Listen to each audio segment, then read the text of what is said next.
everyone, thank you for joining me, Debbie, at cariadcards.co, and today I'm going to be showing you how I made this card.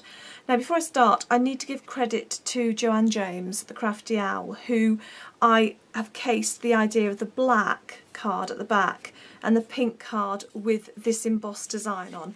The rest of the card design is my own.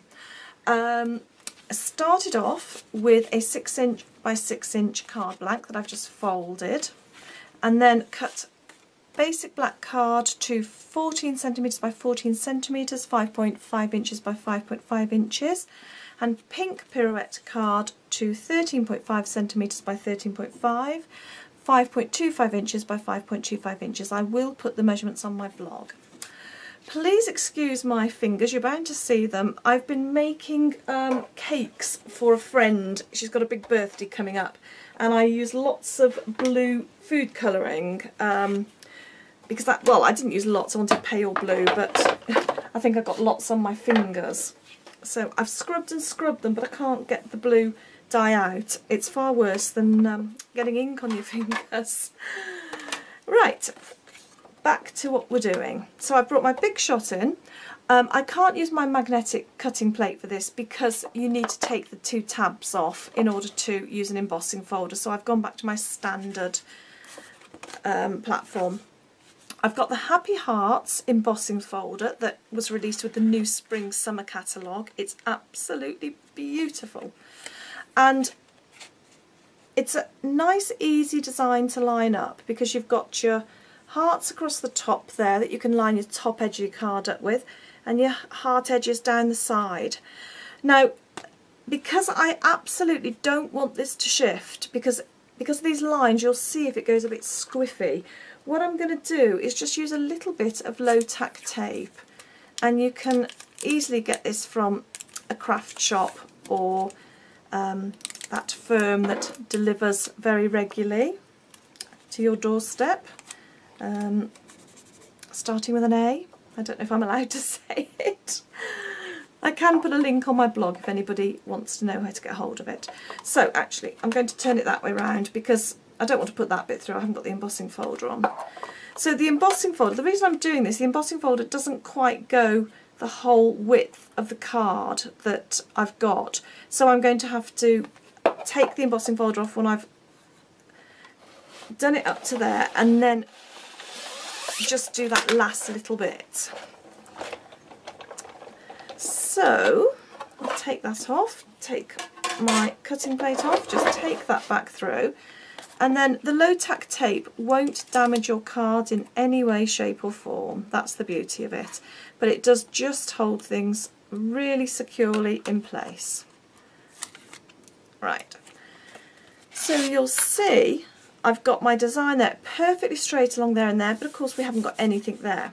So what I'm going to do is put that back in, and I'm going to line up this edge pattern there onto that edge pattern there. So you've got to get it exactly matched, because otherwise when you re-emboss you'll notice it. I could actually just line it up and do it in the empty space, but I find it's harder to actually judge that the pattern is exactly where you want it to be. When you've got these repeating patterns, you do need to make sure that they are spot on. Now normally I do this on a flat surface and I'm holding it up. So now I've got that exactly where it is. This is really where I do want my low tack tape, because I don't want that shifting even a millimetre. So I'm just going to pop that back through. It isn't difficult to do. I'm just chattering away, and you don't need to take it all the way through. In fact, it's not a good idea to take it all the way through, because if you go over the section that you've already embossed and the embossing folder isn't on it, what you're going to do is actually flatten the pattern that you've put in. So we've finished with the embossing folder. Right, where we're at now is we need to make the tag and the butterfly. So I'm going to show you the tag. Now this is new. The paper that I've used, it's special chalkboard paper that's again just come out in the Spring Summer catalogue. It's not like your normal card, and the reason that I'm going to use this is because, can you see the chalkboard effect? Absolutely gorgeous, I think. And that's done with these brand new Colourbox chalkboard ink pads, again from the Spring Summer catalogue. But you need to use them with this paper. They won't work so well with just plain black card.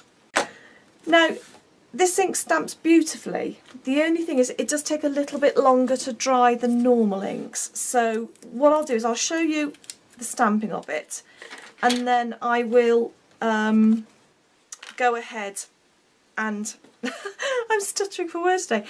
Excuse me, I've already prepared one earlier, but I will just show you the stamping. I'll just use this scrap bit here, as I'm going to be chucking that out. There's no point really me using a brand new piece. Ooh, nearly got chalkboard ink all over me. So you just ink it up as normal, and then that's a design I already did. So you just literally pop it down onto there, and it does change colour as it dries.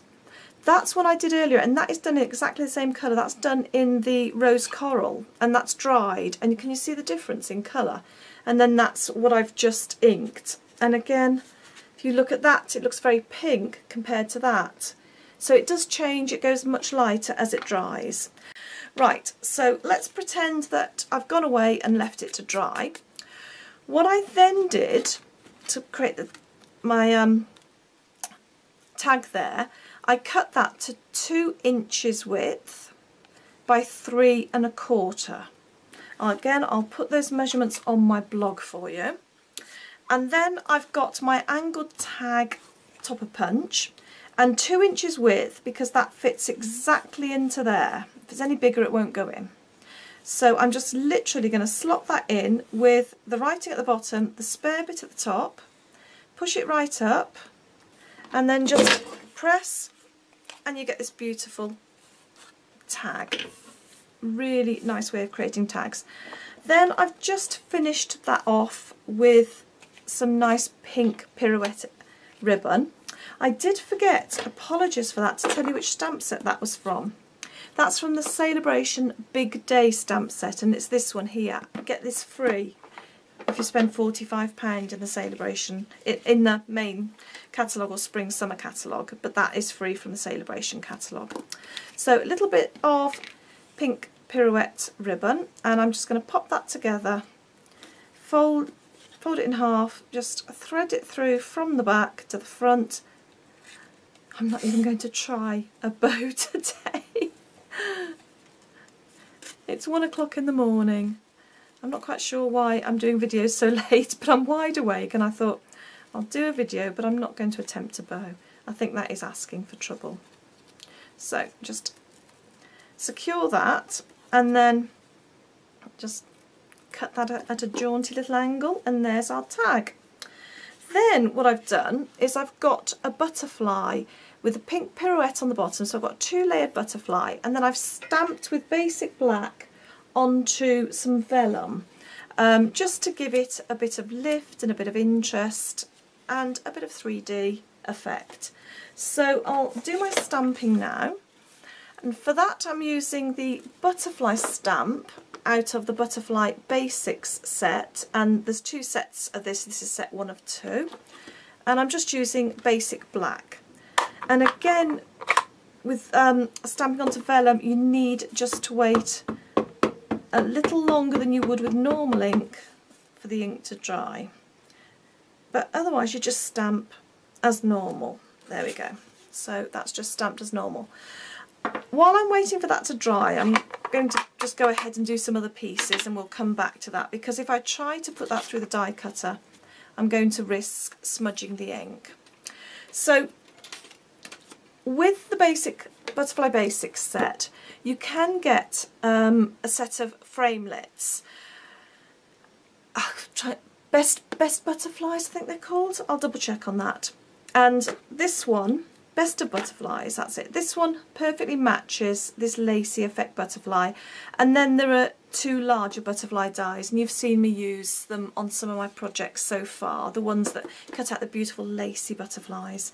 But all I've done is gone ahead and used my die cutter, and I've just cut out a butterfly in pink pirouette. I haven't done anything special there.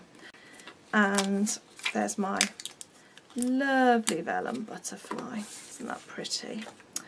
Okay, so I find, for me, everybody's got their own way, but I find a glue dot is a good way to adhere that. I'm just going to fold that slightly around the body. So there's the body. I've just literally bent it up slightly just to give it a bit of movement. And looking for a glue dot, pop one on there. And I'm going to attach that onto there. Don't think I've done that there, that's it. So because I've folded the vellum butterfly but not the pink pirouette, we've got this sort of lovely 3D effect. Isn't that pretty? So all we need to do now is start putting things together. I have used a little bit of baker's twine on here. I've got some pink and white baker's twine because I felt it needed a little bit extra, but I thought ribbon might be a bit too heavy. So I've just literally held that at the back and just wound it around, not in any particular pattern, and you can affix that with some double-sided or some sticky strip.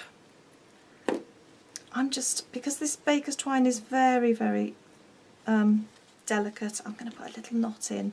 It's probably not normally a good idea, but I know where I'm knotting it, the tag will be sitting in front of it, and that's not put any bulk in there. Right, so let's have that like that. That will go on there like that. That will go on there like that. So let's get some glue and adhere the black card.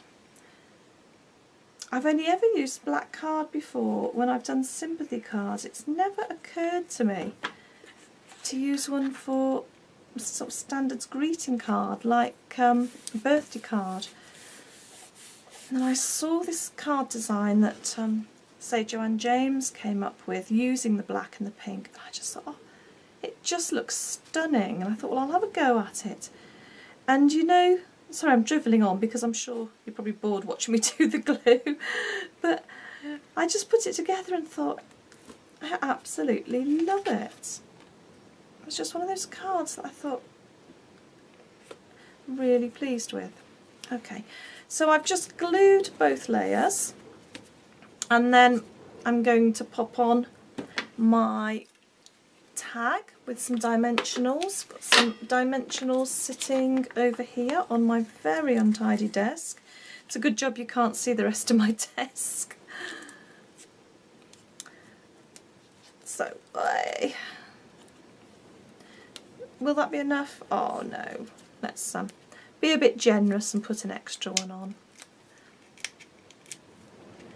Okay, and then decide where you want that to go. So I'm going to pop that at a sort of little angle, I think. I quite like having things at angles. And then I'm just going to pop, should we put a half dimensional? I don't know if a dimensional will be too big. Let me just check.